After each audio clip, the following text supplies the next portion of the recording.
your shield of protection around each of our schools, our students, and staff. Thank you for our many blessings. Forgive us of our sins. In Jesus' name, amen. Amen. I pledge allegiance to the flag of the United States of America and to the republic for which it stands, one nation, under God, indivisible, with liberty and justice for all. All right. Okay, we're at agenda. Do we have any changes, Ms. Hogan? Yes, Mr. Chairman, the Yankeetown school visit is going to be rescheduled for another day. Okay, all right. Y'all heard the change. No Yankeetown visit today. Do I have a motion to approve the agenda? So moved. Second. All right, the move is second. All in favor say aye. Aye. All opposed, same sign. Motion passes. All right, welcome everyone.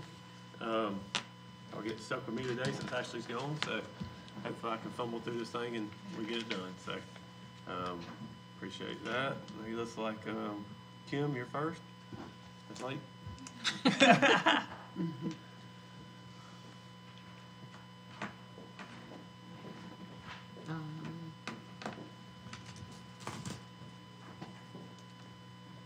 morning. Morning. Morning.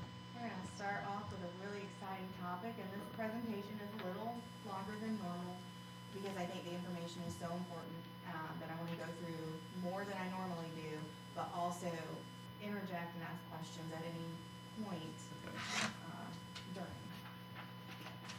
So let's back up real quick and look at the FEFP timeline to you guys.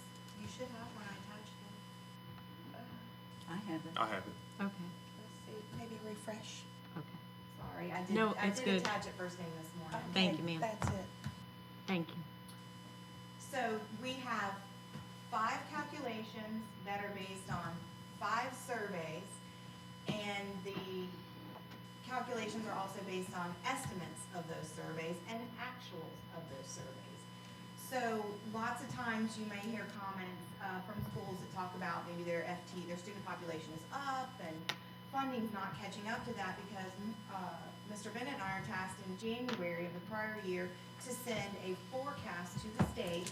We are given several different data points that we can choose from, most of which show declining enrollment, more or less, in your district schools, and growth in your scholarships, and we are pretty much held to those. So we are paid on those estimates. We are not paid on who shows up in August until October and February if they're still there, if that makes sense. So what that means is the first calculation is what's being worked on right now. All the legislation going on and the budget, those estimates will be used to create a first calculation, depending on whether it's the Senate bill or the House bill, that first calculation will come out. So my budget workshops are built on that first calculation. By the time I see you at our tentative, the second calculation has dropped. The second calculation only has one actual, and the actual is survey 1, which is summer, so really for us, there's not much of nothing, it doesn't impact us. So the only change you normally will see in that second calculation is local dollars, because that's when they settle on the RLE, and we know exactly how much our local dollars are gonna be. So my proposed and my tentative will be captured in that second calculation.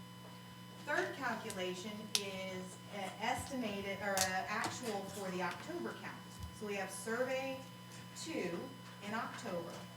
So when the third calculation drops, which is what I just received, it is actual survey 1, which is nothing for us, and survey 2, which is our October student population, and it is still estimates for survey 3, which is February, and survey 4, which is at the end of the year. And then the fourth calculation is what's coming up. That's based on actual of the February count. So actual October and actual February, and there's still an estimate for survey 4. So that will be captured, and I'll get that in April, and we'll have a final adjustment to our FEFP based on that. And then the final calculation is that 5th calculation, and it comes about November of the prior year, and it shows how we ended the entire year, so it has all actuals, all surveys are actuals. And that adjustment becomes your prior year adjustment that you see in the third calculation. It's a lot of information, but just it's important to understand how we get the money, how the money flows, and why the money doesn't always match what's going on in the classroom. So our FEFP has a base funding component. This is what we call above the line. It's where you take the unweighted FTE, multiply that by the program cost factors, which we'll get to that in just a minute, and that becomes a weighted FTE. That weighted FTE is then multiplied by the base student allocation, and then by the comparable wage factor or small district factor in our case, and then you get a base FEFP. But when we talk about the BSA, that is the base student allocation, and that is prior to the weighting. And this year's BSA is $5,372.60. Real quick, program cost factors are used to ensure an equitable share of funds in relationship to the cost of that particular program. So K through 12, or CAPE, or ESOL, or ESE. And these are the program cost factors this year, and this is what this adds to the BSA based on the program, which is your weighted funding brings these amounts into play. So you can see program 101, 111. 111 is the ESE students in K through 3. 112 is the same theory. It's the 4th through 8th grade ESE students. But they are programmatically, their cost factors are exactly the same, whether you're a 102 or a 112, but we know it costs more to educate a 112, and that comes into play in a minute in a categorical. But you can see on this that you get about $580 more per student that is in that K through 3 band. Your 1.0 is the 4th through 8th grade band, so it is identical to the BSA that I just read to you. You lose $150 a student for that 9 through 12 band because they must be cheaper to educate in some form or fashion. And these program cost factors are adjusted every year based on a cost report that the district does, all districts do at the end of the year. It's due by statute. So that's how these program cost factors get adjusted, and it's important to remember when you have a BSA, when they start talking right now about the BSA growth, they're also adjusting the program cost factor. So our growth is usually never exactly the dollar amount that they're saying. That's attached to the BSA, and then you come in with the program cost factors and you do the weighting. Sometimes it's more, sometimes it's less.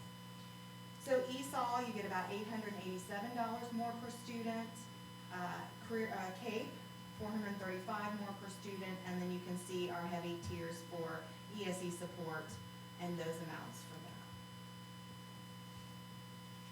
And this is why you will hear Mr. Bennett, we really want to make sure these kids are categorized correctly. We want to make sure their IEPs are done correctly. We want to make sure that if they're ESOL, that the person serving them has the credentials they need, because that all impacts how we can weight them. So the comparable wage factor went away a couple years ago. It's still there for some districts, but Levy gets a small district factor of 1.0373, and that adds $200.40 to each student. That was done when they rolled all those categoricals up into BSA, and it clearly showed that some of those rural districts were going to be at a disadvantage if we kept the comparable wage factor, because ours was less than 1. Is there any factor that they set the BSA on, or is it just kind of, I mean, I know I'm sure it increases, but is it just kind of? I don't know how they're coming up with setting that BSA, Okay. what that growth is. Sometimes we know, sometimes there's a statute coming along, like $15 an hour, and they try to build the BSA to cover that.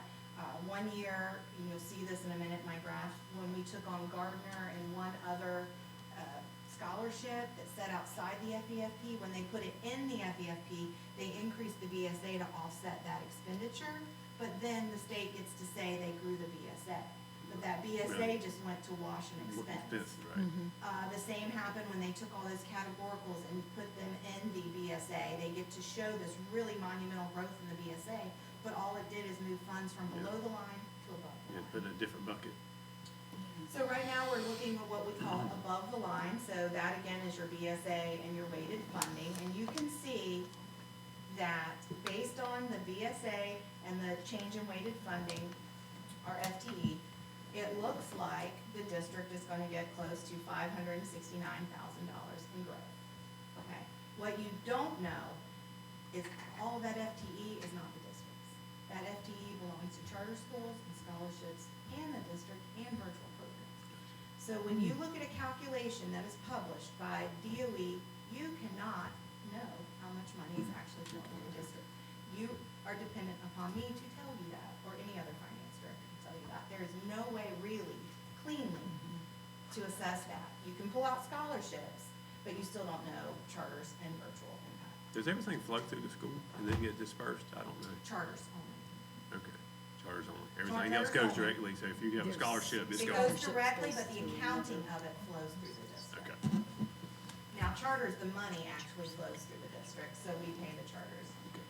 So, the additional weighted funding at the bottom, now we only have two, actually one, is isolated schools flows through that. Small district ESE supplement is of no more, it doesn't exist.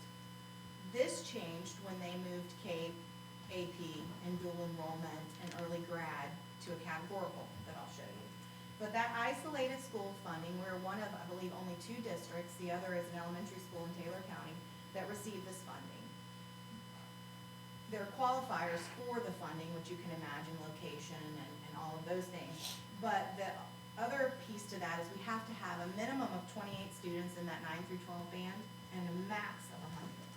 So you're very cognizant of how many you have in that 9-12 band. We recently have been experiencing declining enrollment in that 9 through 12 band, so that isolated funding has continued to decline. Cedar Key is one of our most, if not the most, I believe it is the most expensive school to operate. And something else to keep in mind is any school we have in our district that has less than 700 FTE is probably not funding itself. It is taking, we have two schools that fund itself and feed the rest of the district.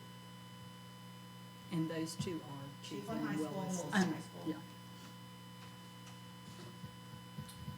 So let's look a minute about the FTE and what's going on in the FTE. Because if you were to just look at what I showed you, great news, our FTE has increased and we are getting almost $600,000.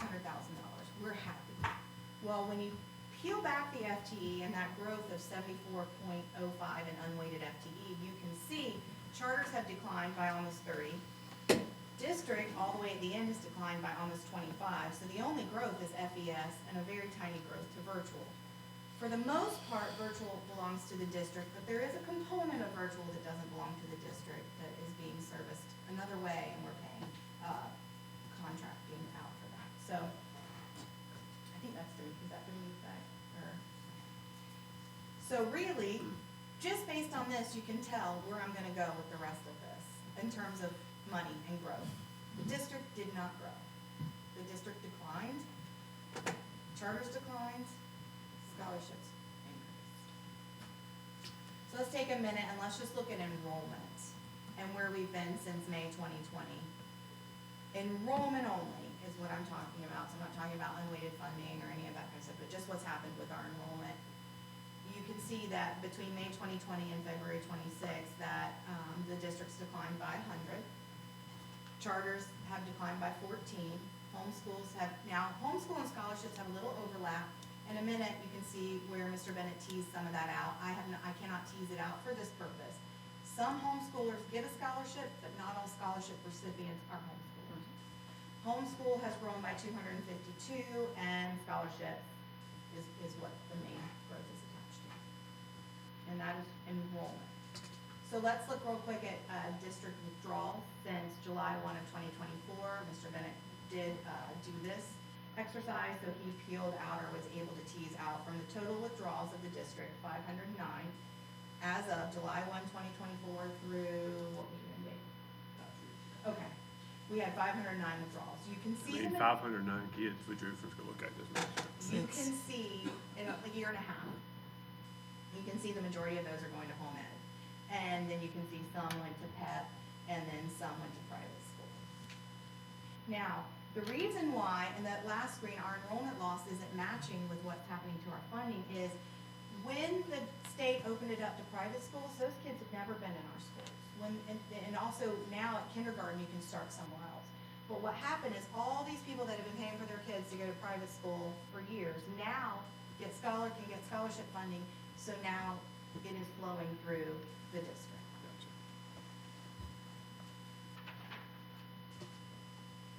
So let's move into what we call below the line, which is our state funding categoricals, or the few that remain. There's a couple more than what I have listed, but they have no impact on Levy, so I didn't want to waste anyone's time. We have the discretionary compression, student transportation, safe schools, mental health, ESE, guarantee allocation, which is what's used to feed additional funds to the 111, 112, and 113. Educational enrichment allocation, which used to be SAI. I talked too much. And then the new categorical called academic acceleration options. So the first one is just the discretionary compression.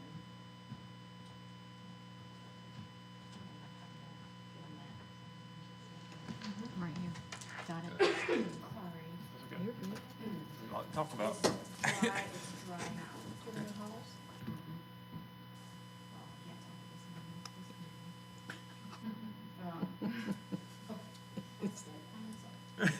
talk this morning.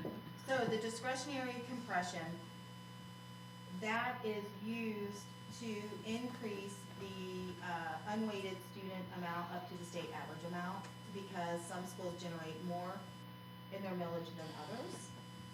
So you can see there's an increase of 145,000. Scholarships do get a portion of all of our categoricals, which doesn't make sense why a private school would have access to the safe schools allocation, but you'll see in a minute where they pull out the scholarships and that decreases all the categoricals, but it doesn't decrease our spending requirement to the categorical. Keep that in mind. Some of these are flexible, such as this, some are not. So this is just an example of how they arrive at what Levy County in particular gets in that compression supplement. So Levy County's .748 mil equals about $470 a student. State average is about $878, so we get an additional $408 per student. Whereas Flagler is already over the state average, so they don't get any additional in that line. Student transportation. This one is hard to manage. We do not get enough funding in student transportation. You can see we get about 1.7 million, yet our transportation costs are close to 4 million. The excess comes from the flexible dollars in the general fund that would otherwise support, salary and other programs. So transportation is paid for students who live 2 miles or more from school. You can see we transport about 550 who live less than 2 miles, so we don't receive any funding for them. So that, not to call anybody out, but the easiest way to tell you what that looks like is there's a bus route in Chiefland that's full of students that we don't get paid for, but we choose to transport them because of that busy road that's running right in the middle of town. But we get no funding for that. How many total kids do we transport a day, roughly? Do we have it? I mean, I hate this amount of spot. It's okay if you don't know. More than 3,000? Okay. So, what would that be, about a sixth or so of ones that we transport that we don't get paid for? So others might be right here. Right. As the bus is coming in, they can stop and pick them up. Yeah. So, to me, those don't really cause a problem until they're overcrowding on the bus, or until we're creating a separate bus route because we have too many unfunded. Right. So we are working with transportation to create a way for parents every year to ask for transportation, whether they legally should get it or not, so that we can start to engage with parents when their kid is an unfunded rider, that they can understand parameters around that. Maybe what's allowable this year because we have space, we may not be able to do it next year, but we have to start the process. Because what we don't wanna do is negatively impact that child that's been riding the bus for 10, 12 years and say, or however many years, and say, no more, but we need to be able to say no more moving forward. But we've gotta figure that And this process out. 2 miles has been in forever, right? Yes. Is that something we ever thought about legislative wise? There is a caveat for that. Okay, So of those, if they're in hazardous walking if we're transporting them Like because there's sidewalk. guess what the county doesn't have? Money to build sidewalks. right, So we haven't really pursued that hazardous walking designation probably as aggressively as we should, because for one, it's not easy. And for two, you're dependent upon your county and your city having the funds to be able to create those sidewalks. And I'm not sure that discussion's gonna get any easier given what is going on with, property, taxes. right. And as you can see, it's far less than 50% of true transportation costs that we're actually being funded.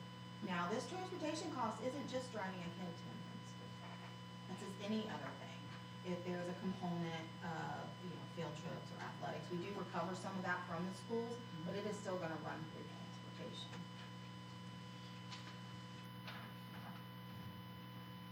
Safe schools.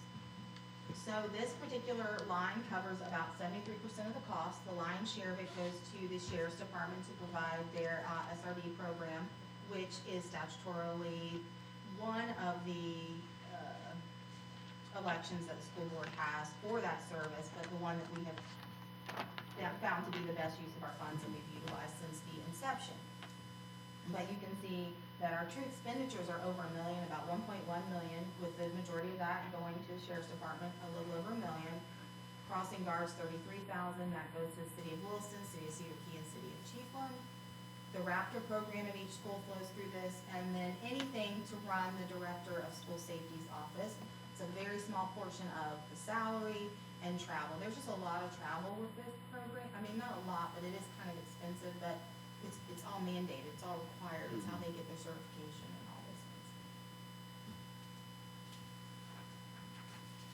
things. Mental health assistant allocation, that is managed by, Ms. Marcy and her department.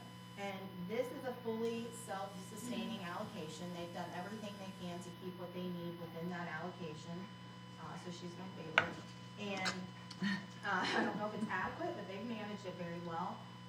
And that goes to serve everything mental health. There's some mostly employees, I think, flowing through that now. We used to have a lot of contractors, which costs a lot more money, but she gets out there and somehow gets these people to actually come into the district, which saves us some money. ESE guarantee allocation. This is how the state gives us more for those 111s, 112s, and 113s, which are your students with ESE services sitting in those K through 12 grade bands. If they are also ESOL, they would get the higher funding. When we don't have everything, all our T's crossed and I's dotted, they would go back to basic. So it's important that everything is done correctly, because this ESE guarantee allocation for this year is based on student population from last year. So they put that money in the categorical, it's always a year behind, and then we have to let the ESE department know exactly how much we're spending, because they have to notify parents exactly what that per child cost is.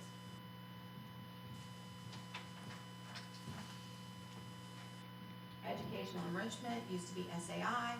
When they took all those categoricals, rolled them up, they put more money into this educational enrichment. And so it did grow, but the way we can spend this money is for educational enrichment activities and services at any time during or beyond the school year. And the school district can identify the most effective and efficient way to best help students progress from grade to grade with these funds. So it is not flexible, but the definition is flexible. I still have to know how much we're spending, and then if we don't spend it all, we have to put it in our reserve funding. So we need to spend it all every year, and we do, and we spend it for things like ESOL aids, summer programs, additional hours. There's a software that runs through this. There's a credit retrieval program that runs through this. So that's just a snapshot of how we spend this.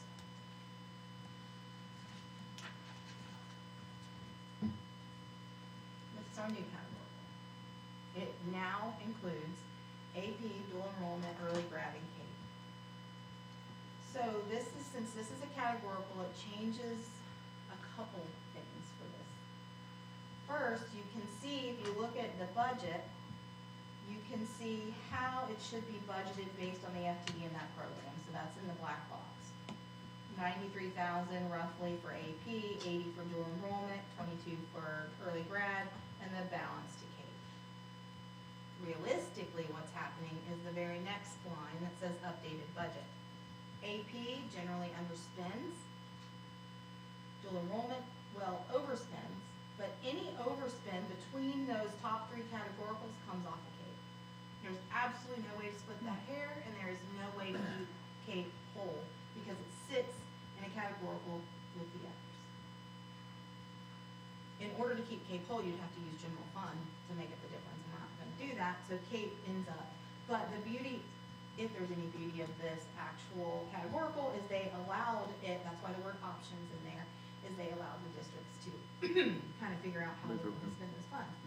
But again, there are still statutory requirements that go along with these categoricals. CAPE has to pay bonuses, CAPE has.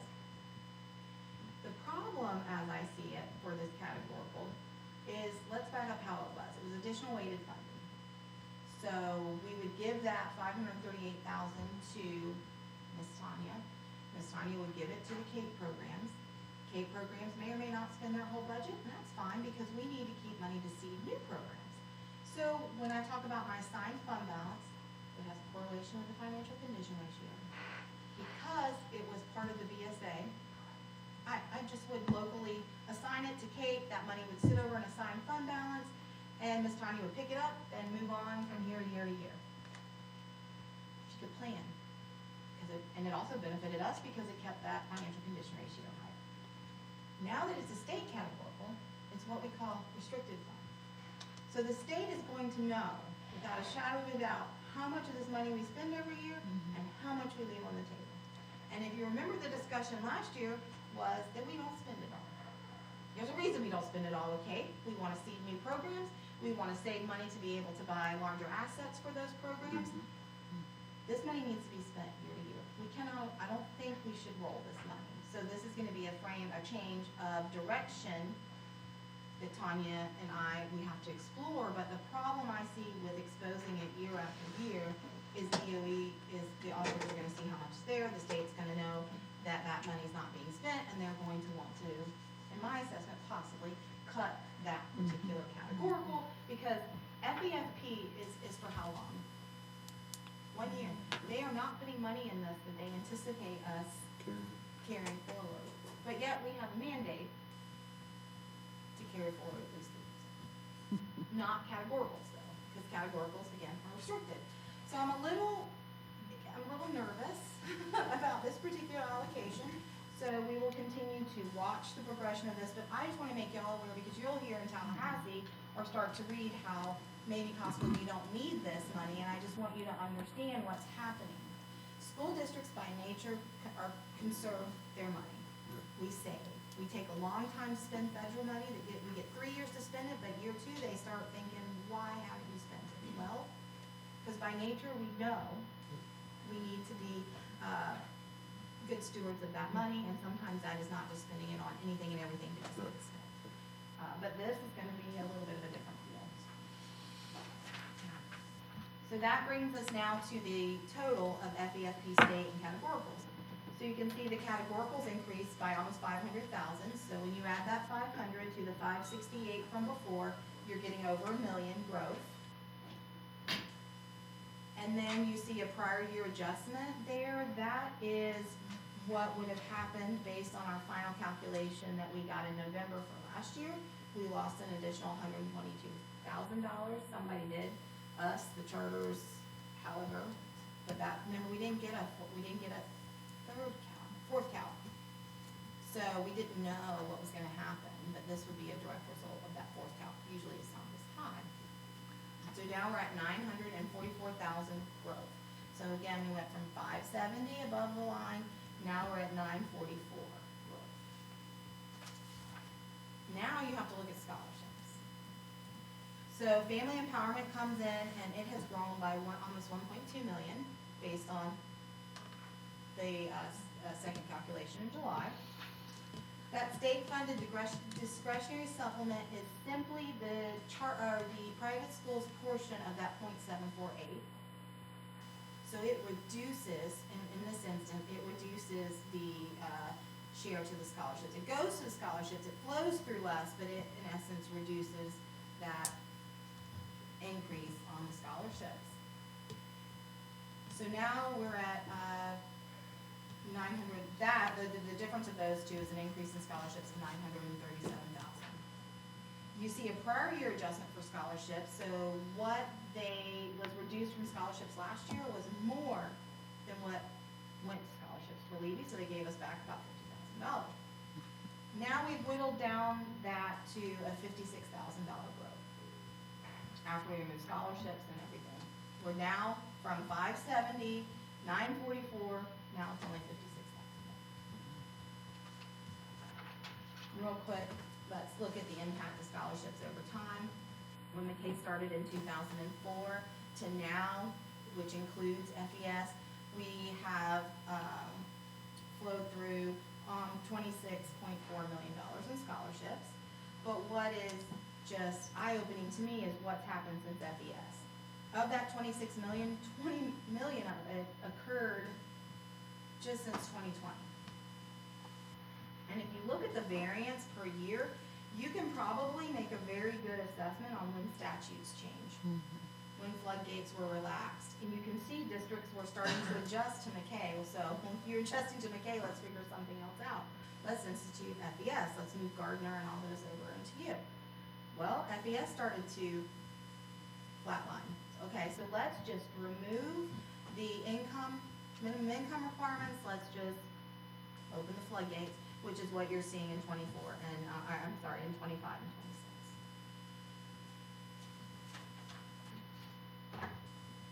Back to the third calc, we have one categorical that resides outside of the FEFP, and that's class size reduction.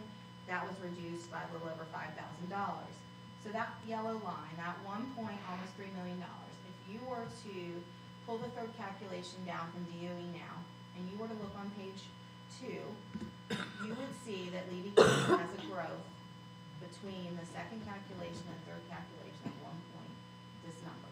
almost 1.3 million. Of that 1.3 million, only 51,000 belong to the district because of the impact of growth. Local funding does not change except in the second calculation. I'm sure there's one year maybe it did, but for the purpose of this, it really does not get readjusted until next year based on the RLE in the second calculation. They'd have to reduce the RLE in the year, I guess, to impact this. So when you look at that growth of 1.3 million, you're gonna see on that same DOE accounting that Levy County grew by 2.25%. So I had someone else, another professional, reach out, and they were looking and dissecting the third calculation, and they said, wow, Levy is one of the few districts that's actually experiencing an increase. And it took me a minute, I was like, no, we're not. Thus, where this was born from and why I had to dig into this. This is why we would prefer the FEFP to not be part of the district's numbers. People cannot understand what is happening. However, this year the House has a bill that is monetarily to the advantage of the district to keep the scholarships, I'm sure it's just by accident, to keep the scholarships embedded in the FTE. But this is what's difficult, and this is what I don't want people to fall victim to when they hear that Levy County is experiencing growth. We are. So our FTE grew per student by $95.21. We'll look at that in just a minute. So now let's just go back over what I'm saying. If you were to pull that DOE report for the third calc, Levy County has grown by almost 1.3 million. You need to go in and reduce scholarships from that. You need to add in a prior year adjustment to that, or reduce a prior year adjustment from that, because that's attached to the district, not scholarships. They do a separate line for prior year adjustment for scholarships. You do the prior year adjustment for scholarship, and then that leaves the district the $52,000. The reality of the situation is, yes, cash-wise, we are gonna get $52,000 more until they take more money away from us in April due to the third survey. We really lost flexible funding of close to 73,000. Because what I had to do was take that growth of 51 and go back and start subtracting what I now have to spend out of my categoricals that are restricted. So we actually have 73,000 less flexible dollars than we did prior. Because now they're earmarked, they have to go to these certain programs, whereas before they were flexible and they were sitting above the line. It's a lot, but it's just a lot that goes into really understanding what is going on in the budget. Nobody has to understand it to the degree I do, but I hope that you at least understand it's complicated and it's never as simple as your stakeholders want to, or even I want to make it. So of that $95 increase for student funding, you see that $85 of that went to scholarships. The district got a $10 per student. So again, Levy is experiencing growth in scholarships. So now let's move to the budget. When we, or the board, approved the final budget back in September, I think there was roughly about a $2.7 million deficit that the board agreed to approve because we had sufficient fund balance to cover that.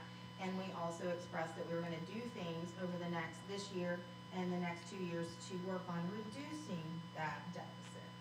That deficit has been reduced, but netted it's actually grown. It's grown for some things that the board did approve, so let's walk through that. Right now I'm budgeting. And Mr. Whitehurst knows exactly what a budget is. I am budgeting a deficit of 3.6 million. February's data. And that's just the difference between the revenues and the expenditures. Your variable here is really, I know I'm gonna lose some revenue in the fourth calculation, but the bigger variable are those expenditures and trying to track those to really hone in on what that deficit could be. But we have made some adjustments and cuts throughout this year to bring down that deficit, but our unplanned increases have been the problem. So one of those was a permanent transfer that we just did to our self-insurance of $450,000. We had only budgeted $300,000.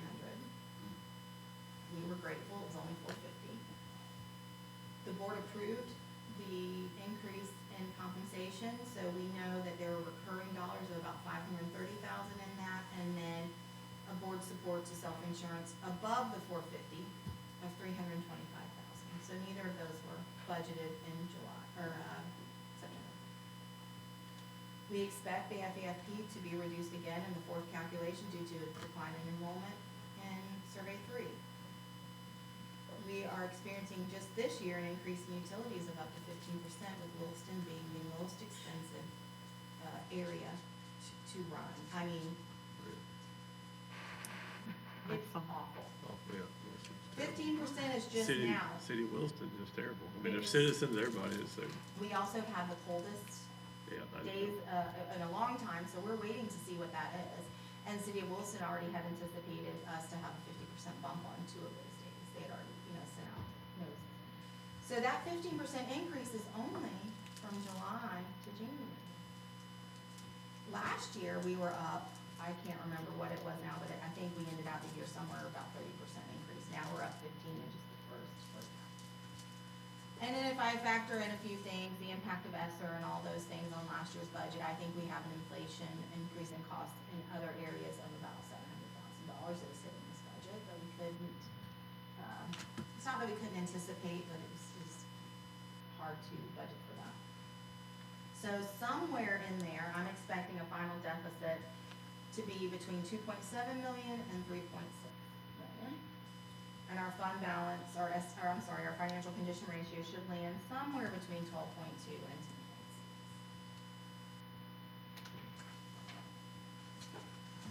10.6. Not saying anything that you don't know, but I feel like we have to move into things just to remind people, because there's this thought that this is just a budget problem and it's an inflation problem, and once that gets fixed by the federal government, we're gonna feel better. We are not the only game in town, we all know this. We are now competing with everybody from homeschool to private school. We have to reinvent what we do and who we are. We have to become more competitive. It's very hard for school districts because we had a monopoly for so long. We have not been, I don't mean Levy County, but as a whole, it's taken us a little while to realize while we may be the biggest employer in those communities, we are not the biggest education option, really. There's multiple. Market yourself. Yeah. And again, I say this to my team all the time, this is just not about budget reductions, because some things I bring to my team is like cutting $3,000, and they're like, why? Well, because we've got to review all processes and everything, because we have to do things differently. I'm not comfortable chasing pennies. You do not fix a budget chasing pennies, but you do remake processes and the infrastructure, looking at every process. Those will not fix the budget, but they will allow us to do things more efficiently and effectively. And now is the time to be creative and innovative and ask those silly questions or those big pie in the sky ideas and see what we can do. And then our old way of being funded is gone. We're never gonna be funded like that again, and so we just need to understand there is a new revenue allocation environment.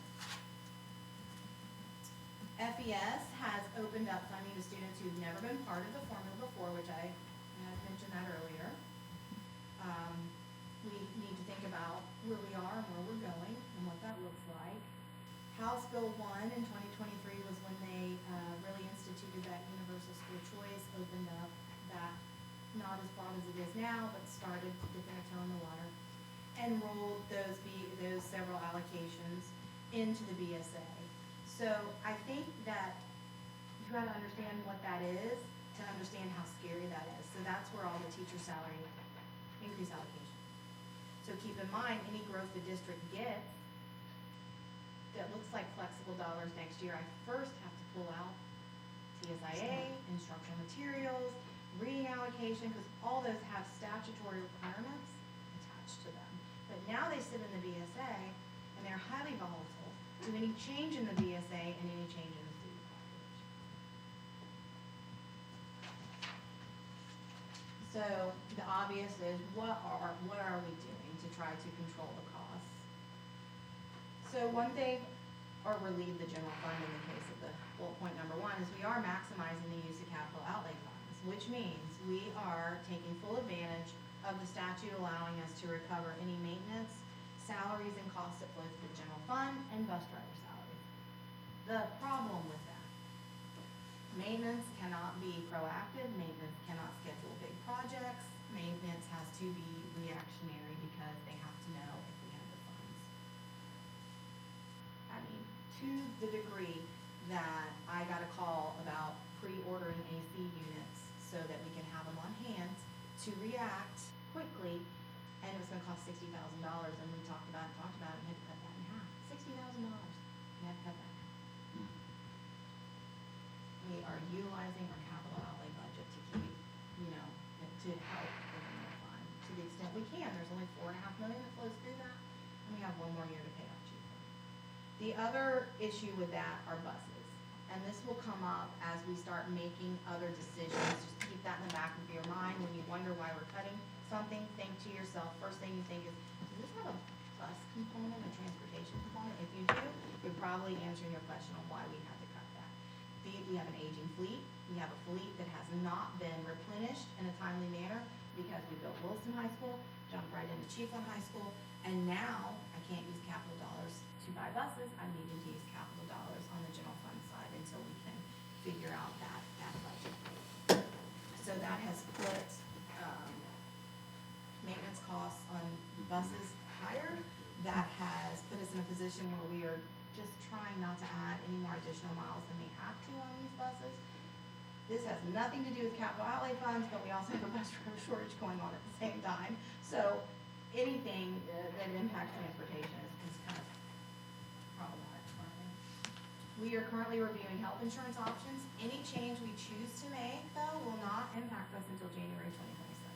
That is how far out some of these decisions have to be made to impact your budget. Transportation, again, we looked at those unfunded riders. We're trying to figure out ways To reduce overtime, transportation is the biggest line with the most overtime, and that supports some schools during activities, during school activities, and some after-school activities, so we're looking at those. We're trying to consolidate, reduce routes. I've asked transportation to reduce 1 to 2 routes if possible. They've been able to figure out something to consolidate and reduce 1, but that is going to be something that we have to manage. That is going to impact the kids and what time they get up and what time they go to school and all of those things. We are capping activities that impact transportation, just like I said, or increases utilities. So you can kind of think of what activities we have in our schools that are impacting our utilities and are impacting transportation. And we are looking at those and seeing how we can cap some of them. We have a slow fill process for non-critical personnel. The best example is maybe a maintenance person leaves mid-year. We talk to Mr. Greasy and we say, can we wait till July? And he is agreeable to wait till July, and we try to take that savings in salary and it will stay in the general fund to help reduce the deficit. We also decided we were gonna fill some of those positions. We may not fill them. Any new assistant principals new to our district, if someone moves over from a different AP to a different school, they're gonna maintain their same 12-month schedule. If they come up the ranks as a teacher, they'll go 11 months. If they come from outside our district, they'll go 11 months. And that will be for any new assistant principal in our district. We are reviewing all positions that do not cover a class roster, any position, district or school, secretary versus a teacher is what that means. We no longer can be everything to everybody. I love being a part, I love growing up here, I love being a part of this district, but this district goes above and beyond, and we are not going to be able to maintain that. We really need to look at what's happening around us. While we do not want to be Alachua County, sorry for the example, we are going to have to pick up some of their cost savings measures, because even with that, Alachua County still is in the same situation.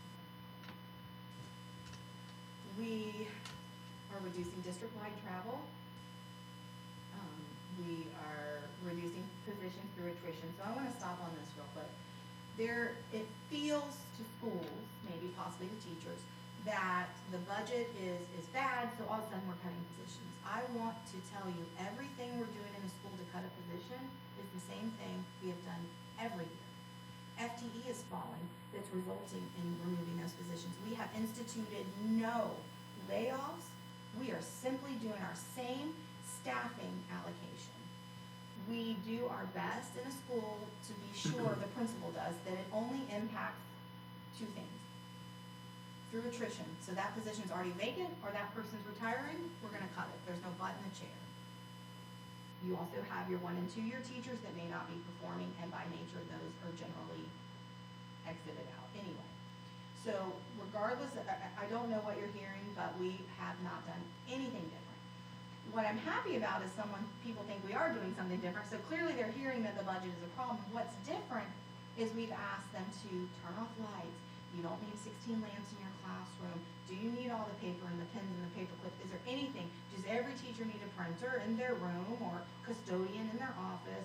Those are the things that we've asked the principals to cut and go back and discuss with their staff. But right now, staff is being cut through attrition. They are not being laid off. And what's happening in a classroom is a direct relationship to what we're seeing with regard to FTE. Now, what does happen is district-wide, we're reducing. You may have that one school that's lucky and isn't reducing at the same rate, but we do still have to reduce. There isn't enough. You're chasing $3.6 million. But what we're cutting generally does not have a person in the position. And I would just tell you, you should be so proud of your principals. They have all come to the table, ready to work. They rolled their sleeves up. And in years past, when we had money, there was they tend to advocate a little bit harder.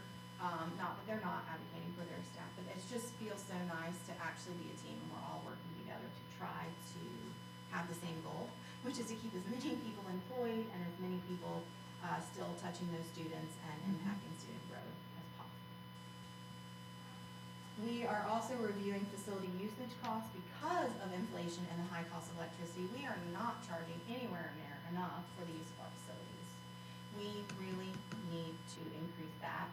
I believe that will come back before the board board, but Ms. Wade and I are looking at that, and it's going to be eye-opening, what you're gonna see, but I just beg you to remember what I just told you about Williston and how expensive it is to run that electricity.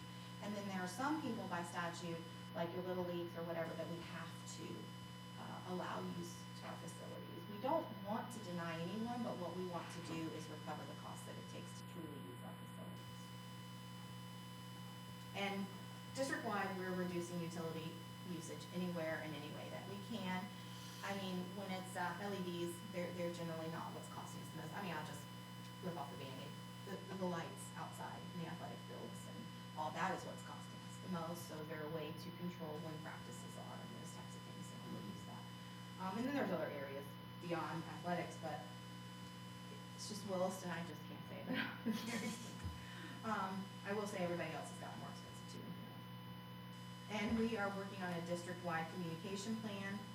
And because we do believe we need to be consistent, we need to be consistent from the principals to myself, to the superintendent, to the board. Why are you doing what you're doing should be the same answer from everybody, and if it's not, we've got an issue. And then being as transparent as we can. Obviously, there are gonna be administrative decisions that will become transparent, that can't be in the moment, but once, I mean, that's just what we want everybody to know. We want them to understand my budget, we want them to understand where the money's coming, where the money's going, and what we're doing to reduce those costs, because what'll happen is we're gonna have an audit. The audit's gonna see the fund balance continue to decline, and the superintendent and I are gonna have to answer for why that's occurring, and we're gonna have to provide proof of letting our board know what's going on. So we wanna make every effort to make sure everybody understands what's happening, where the money's going, and the decisions we're making. Okay. So that was a lot and that was heavy, so I thought, let me give you guys some words of encouragement, mostly this is for me. So the first one was, beware of little expenses, a small leak will sink a great ship, and that was from the great Benjamin Franklin. And then that is, I do agree with that, there is no cut too small. As a matter of fact, I'd love to turn these lights off right now, but I won't do that. I did not put a mandate on what people can put their AC at, just so anybody knows, I've been accused of that. Maybe coming. Get a fan with a battery. Okay. Happiness can be found in even the darkest times if only one remembers to turn on the light. I decided I did not like that quote. I think we educate during the day. We should not turn on lights. We should just open blinds. So maybe I will revamp that quote. This too shall pass, and hopefully not like a kidney stone. I do think a kidney stone passing that would probably be preferable because it will be quicker than receiving adequate funding. But on a serious note, I just have to remind myself this, so anybody that gets depressed by this, remember to find something or someone to be grateful for. There are blessings everywhere. There are blessings all around us. And a positive attitude is contagious, as is a negative one. And I do think we can get through this together. We just have to be courageous in the decisions we're making, because they're not gonna feel good. But we have to remind ourselves, give ourselves grace when we do make those decisions, but remember what it is we're trying to accomplish. And it's gonna be fast forwarded. I don't think we're gonna have 3 years to figure this out. We really have to get a handle on this next year. I mean, we're still gonna strategically plan for year after year, but you're not gonna see a change in what is impacting us. You're not gonna see that change. And that is evident based on the 2 budgets that are coming out of the houses. That's all I have. Does anybody have any questions? Well, I just, talking about the utility usage, I grew up in Chiefland, and I can remember in the late 70s there was an energy crisis. And we also were having a recession. So there were programs that were cut, like sports programs that were cut, and we even changed our school start time so that we were not having to use lights. I know that the AC is really what kills you, and back then we didn't have it only in certain buildings. Aren't we grateful that we use ESSER dollars to put AC in every Yes. gym we have? But I know that that is a concern of mine. I've noticed at some of the schools, like the hallways are freezing, and sometimes doors will be propped open in the morning, and some teachers like to keep their classrooms extremely cold. Maybe administrators could talk to them about They have, and we will continue to address that. I think what the principals need from all of us is consistency in what that answer is, because the squeaky wheel is gonna come to you. The squeaky wheel is gonna be compelling, and I would say, please don't give in to the squeaky wheels. Because for every one complaint you get, there are 50 others doing it, and they know why they're doing it. And so that's a little bit of a concern. We've already had that pop up in basic things, and we've got to stay firm. It is not going to be fun. You mentioned athletic programs. That is a discussion we have. We're trying to ramp up and we're trying to be strategic in what we look at.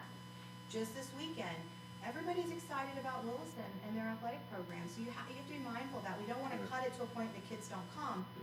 But if it was only me making decisions, those are expensive. But that is a draw It to is- bring it can be a schools to draw. kids I to know be we're enrolled in in a a school. catch-22. Or if you have your school classroom too hot, I ain't gonna sweat all day in the classroom, I'll go homeschool. I think there So won't be it's- because of AC, but they may I not know. come because of sports. But we have the prep scholarship that allows us to bring kids in to participate and get a little bit of money back. But you're right, we are going to have to make some really tough, uncomfortable, unpopular decisions. Yeah, I'm not suggesting those things, I'm just saying, No. that's what we did It's on the at that record, time. you said it. Yeah. Well, I can No just ACs, say- we're ripping all the ACs So, out, you Ms. know, Baxter not to said give it. anything away, but spring sports would be looked at far before fall sports. You've already got Alachua County that has shown us, imagine this, parents can drive their kids. You heard it here first. Some parents would maybe prefer to drive their kids to. You do. I'll say that. So when I say we got near Alachua County, I say, let's don't be afraid. If they can do it, I think we can do it, but it is gonna be I agree. You said a couple things, like one thing on the bus routes and all that stuff. You said these kids been riding 10 years on the bus, whatever. Everybody that's ever lived in a home that's gone through anything. Well, we've had cable for 20 years. Well, honey, you gotta hunker down, we're gonna cut cable off. I'm a big guy. If you go back far enough with me, I'm of the mind Jim's being hot make you tough. So I'm all for it. Yeah, we got air conditioning in it, but we ain't turning it on. Go back to, and you know about this, Bronson High School, when I went there, They didn't have it. you opened the window That's right. and we sat there and went, yeah, okay. Nothing wrong with a little fresh air. I was how many, and I'll get looked at as a jerk, but it's, the reality is the reality. Education is the business we are in. Sports is important. We may have to play a sport on Saturday morning when it's a little cooler. We don't have to turn on the light, because them big lights cost money. We may have to leave them air conditioners off, open the window, run a battery operated fan, whatever those things are. And it's tough if we go back to the one last real hardcore budget day, and we're not at that point yet, but you know, it's kind of like, oh, I don't know about that. Well, you may not know about that, but we've got to keep you employed. Yes. We've got to keep kids coming. So we're going to have to do tough, hard things. And I think, my personal opinion, I think that's why we're here.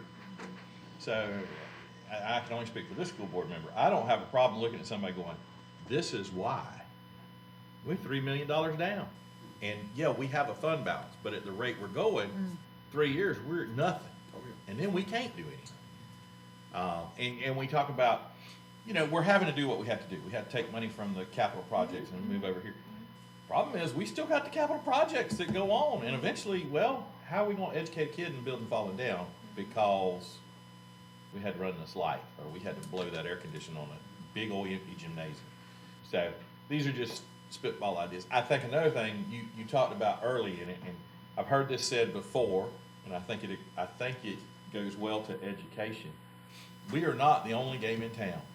And for a long time, I've sat here with folks going, yep, we're the best thing. Are we? Okay. There's a reason. There's got to be a reason. So the comparison was made one time, you can buy a chicken sandwich anywhere. But for some reason, people go to Chick-fil-A. And they're open 6 days while everybody else is open 7. Is the chicken sandwich that much better? No. It's a chicken sandwich. But Service. the service, customer service, and I say this again, I say it, I've seen it in every school I've visited, and it's no personal knock, but it's the truth. They're institutions. The first thing, a child doesn't want to be institutionalized. So when you walk into a school and the first human you see is like, I'm here, that ain't making me want to be there. So we got to change our attitude. You go to Chick-fil-A, hey, hey, yeah, all right, glad to serve you, glad to be here. My pleasure. We got to have some of that. We can't be Zaxby's. Yeah, our Coke machine's down. We got to be Chick-fil-A. We forget this. So yeah, there's some tough times, and I'm glad we got you because you can explain all this to us. But there's tough times, and we got to stand together. Going, tough times are upon us. We want everyone we can employed. We want more kids being taught. We want to keep every program available. But we may have to cut off the cable. You may have to watch TuneIn TV. We may have to run a fan at night instead of the air conditioning at 60 degrees. We may, these things. And we're going to have to be tough, but I'm behind you. And I'll be tough with you. These decisions are gonna come pretty fast and furious. We Yeah. tried some of them to delay, so you're just gonna see is the funding. I've ran projections on the House and the Senate bill. Both of them show we need to cut over $1 million additional. So we're trying our hardest to bring the board a balanced budget. I'm not sure that's gonna happen, but it's gonna have to happen in year 3. So when you're looking at projections for next year, and you're already knowing you need to cut another $1 million to $2 million on top of what we've already done, that's a problem. And one last thing is while we do use Alachua County as an example, what we don't want to be like Alachua County is the number of schools that are having to close. Yeah. That's a very real reality for a lot of school districts, and that's everything our superintendent is trying to avoid. So I feel it, I really go back to that when people say we can't do that. Here's what we're trying to avoid, and here's what we're trying to do. So I appreciate you understanding. Yeah. what I it is also we're trying think also a lot of the general public doesn't understand. This is a battle on 3 or 4 fronts that a lot of people don't get it. And the money's not just a miracle here. And our biggest contributor to us is fighting against us. The state of Florida's fighting against us because they don't like this. They like this other thing. And you can watch the trail of money. You can watch the way the votes go. And that's why y'all don't take me to Tallahassee because I can't sit there and go, oh, y'all doing so good. Now we can't afford to take you to Tallahassee. Yeah, you're doing so good while you stab me. No. The reality is the reality. So we got to sell what we got. And we got to tighten her down. Do you want another update when we get the fourth calculation? Yes, All right. I do. And one thing that I'll add, Kim, putting this together was phenomenal. Mm-hmm. I mean, very intentional with explanation. And I think, Right. when Kim showed it to me, it's what the board needs to see. And we're all on a unified front. But I will tell you here, I want you all to know that everybody that comes to the table during the extra meetings that we've had and with admin and discussing the budget, when Kim said everyone is coming to the table with ideas, that's not, good. she's just not saying that. Right, it's That is the actually truth, happening. that's what's happening. We talked yesterday, I already have an appointment with the Republican meetings. We're gonna sit down and take a few of these slides, and I'm just going to hit every single Rotary Club, and put it out there, like she said, a unified message that we're all saying the same thing at the same time, but also we're being transparent. We're not trying to put anything underneath the carpet, we're keeping it real and we're keeping it honest. So just know that that's happening here. I did give you a new, sorry, you reminded me, I did give you a new version of your financial statements. The old one that's colored is generally just the general fund. The other one, I borrowed that from our friends at Gilchrist County because I like that it showed you not only how we're spending the money, which is what your objects would be. Are you buying materials? Are you paying a salary? That's how we're spending money. But above that, it shows you who we're spending it on. And you'll be able to see how much is going to instruction, how much is going to general administration, which would be your district office, more or less, and principals, so you're able then to see who are we spending the money on, and what are we purchasing with that money. So that when we start making these decisions, we're very intentional in what we're targeting, and we're not trying to target that instructional line as heavy as we are some of the other, but you'll get a real quick view of where we spend most of our money, which is instructional salaries. So we're really, trying to find everything we can to leave that alone, so that's why you're gonna get some of these other, I think it's more painful, the other ones that we wanna cut that are lower are gonna be more painful than the instructional fees. So I just wanted you to be able to recognize what's happening and what we're doing. Thank you. Thank you, Kim. Kim watches mine so bad, she won't even crack on the radio out there. All right, It doesn't require. all right. It's on the battery, right? Next, got Miss Maria Anderson. This is mine. Oh, thank you. Hello, good morning. Good morning. Morning.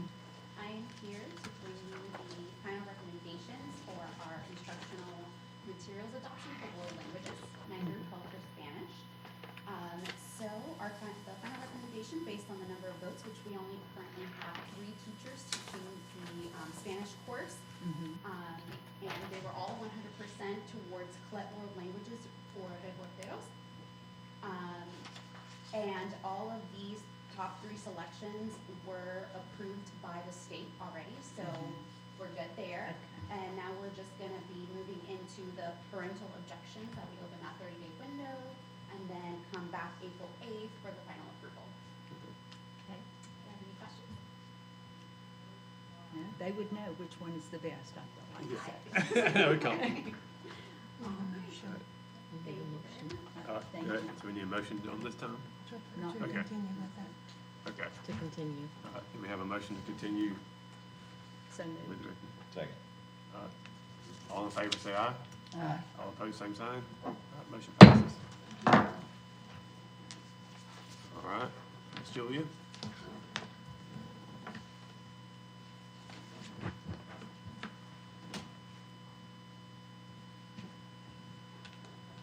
Good morning. Good morning. Good morning. I'm here because we did an update to policy 10.06, which increased the minimum for a purchase from 10,000 to 15,000. It sounds great, that's because the cost of everything has gone up. So we used to buy a refrigerator for 9,500 and be under the 10, but now that refrigerator is 14.5 for the USDA rate increase, which is gonna help us out. And I'm asking permission to advertise. So moved. Second. All right, all in favor, aye. Aye. All opposed, same sign. Motion passes. Thank you.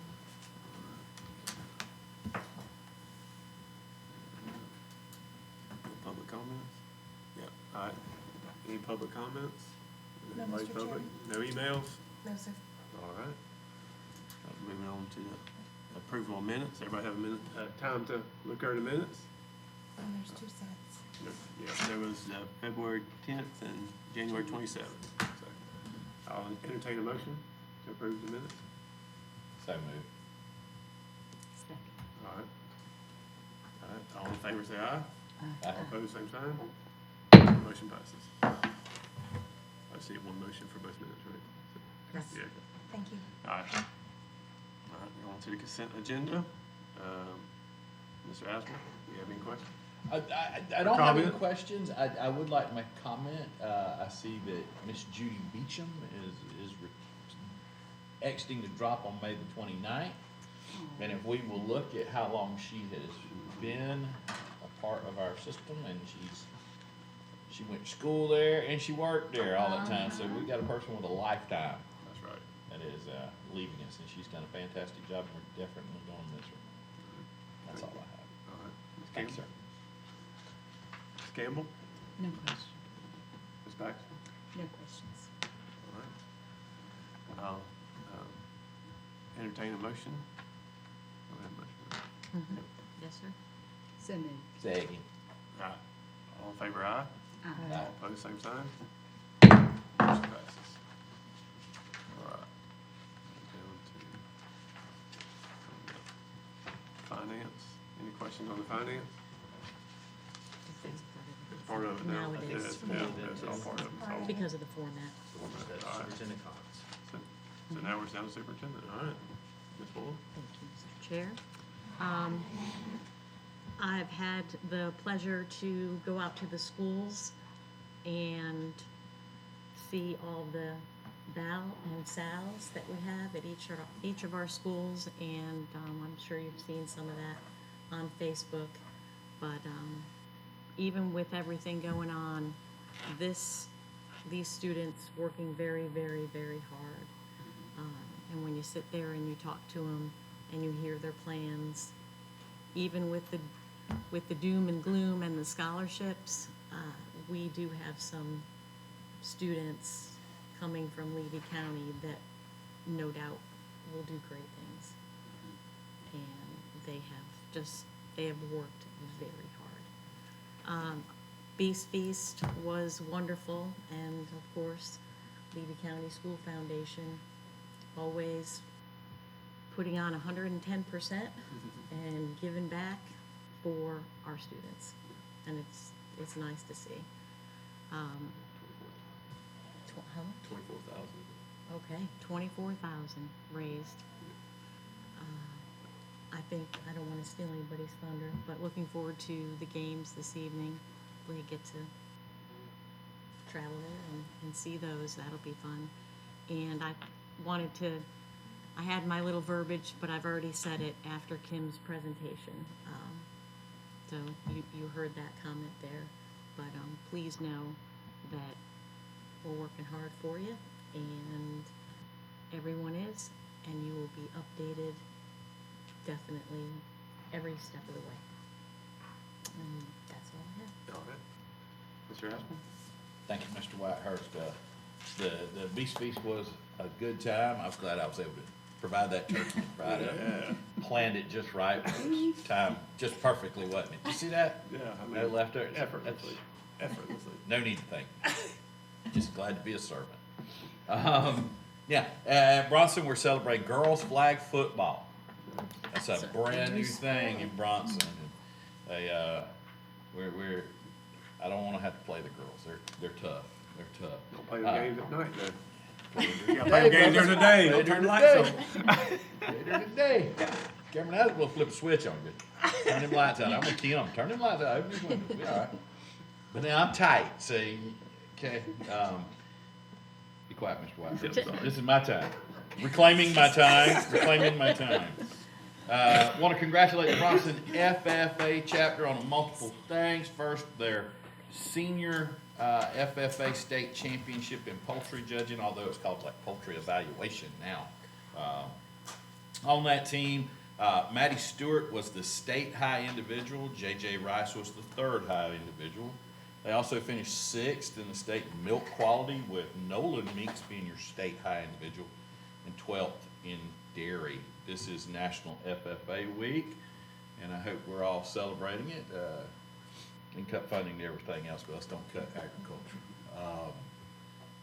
I'm a former FFA member. Today is FFA Alumni Day, and shout out to everybody who's ever been an FFA member and all the good things it does.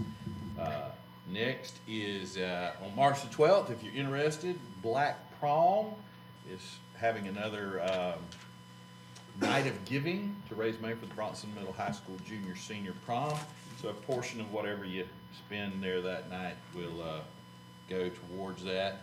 And it'll also be an opportunity for you to go eat something other than fried chicken, Mr. Whitehurst. Come on out. You come on out. I'll let you buy my supper. All right. That's how you budget.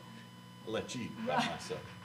And lastly, if you're not doing anything Friday night, you can come celebrate my birthday. I turned 35. I can finally run for president. And in doing so, you can come to the Bronson FFA Alumni Food Fest. And You can get a ticket if you know somebody. if you know somebody, I'll get you a Thank deal. you. I'll get you a deal. I'll get you a $20 ticket that's ordinarily $25, because I love all y'all. Just drop my name and they'll sell you a ticket for $20. But more importantly, there's a good possibility at the cake auction I'll buy a cake, and I will give you a slice of my cake, because I'm on a diet and I don't get to keep a cake. But it's also something for you to do. So You have a cake for you today. yeah, I'll Right over look there. at it and maybe give a So, anyway, that's all I have, and I've enjoyed my time with you, all except for Miss Lake telling us that we're broke. And so I keep hoping we'll find a magical money tree somewhere, and it's not happened yet. So, that's all I have. Thank you. Ms. Campbell? Kim, thank you so much for sharing your expertise, and I hope I'll be able to come to you with questions along the way. Okay, thank you.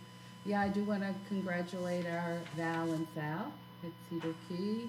Brody Gill is our valedictorian, and Shelby Tompkins, our salutatorian.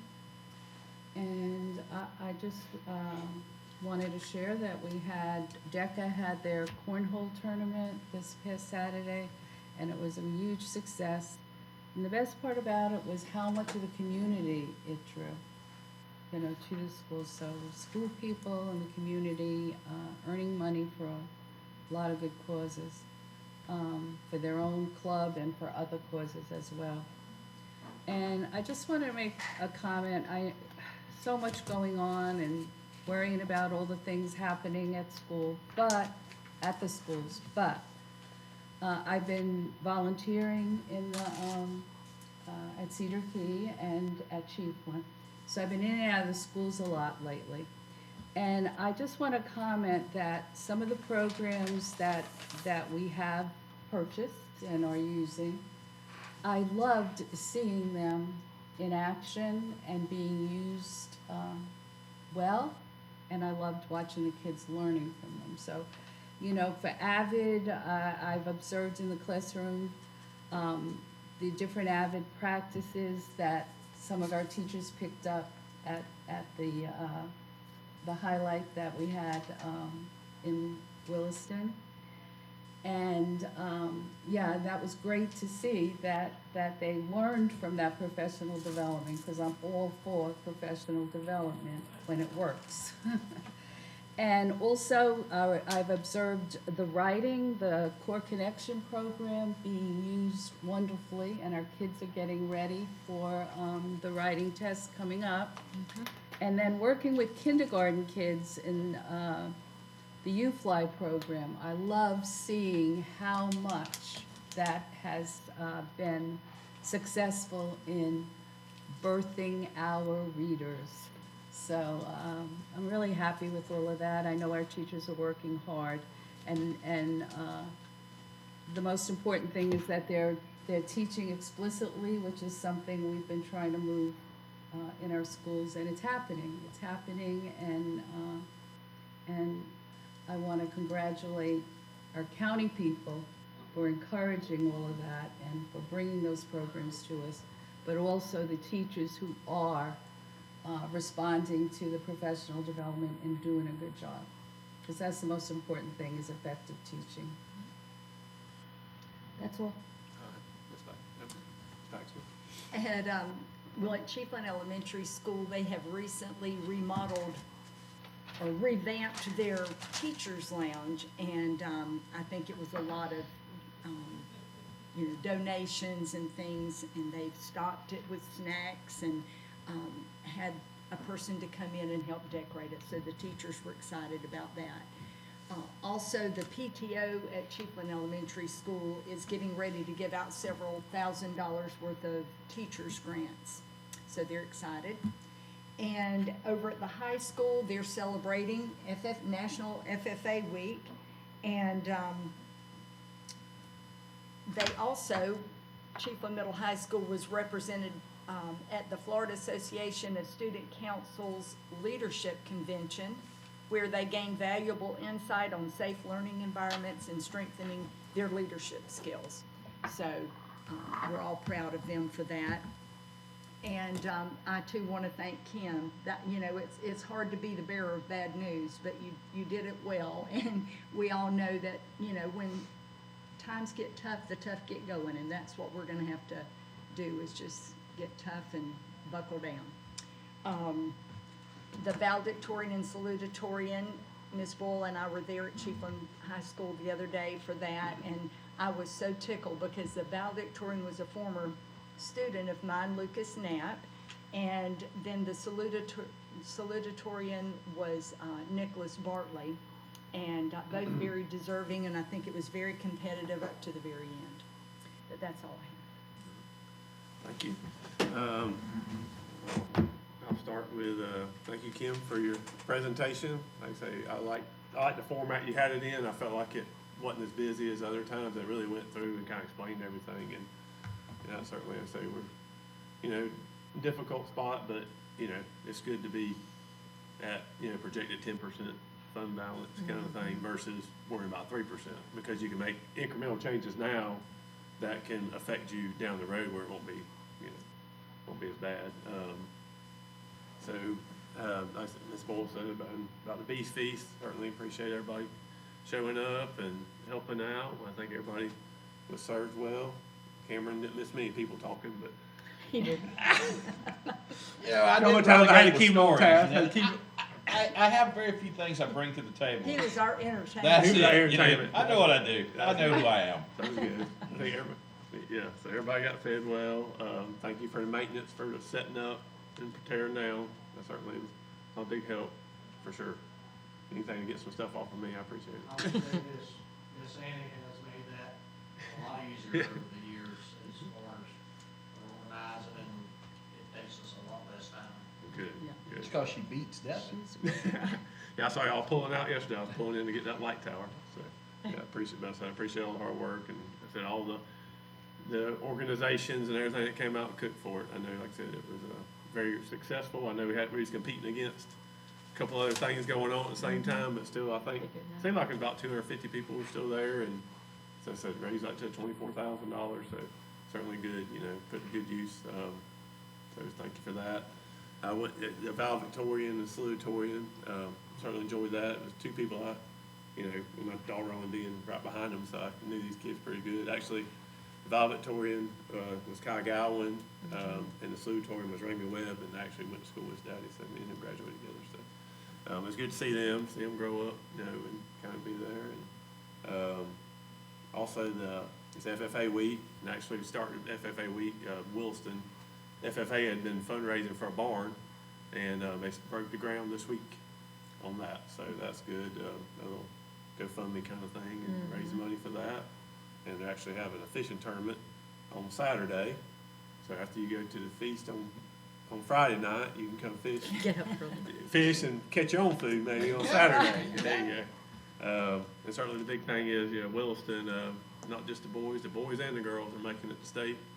It's in Jacksonville this year. They're going to leave about 11 o'clock. Raising up money for charter buses. So they don't have that, and I won't go against that. No transportation costs there, so that's good.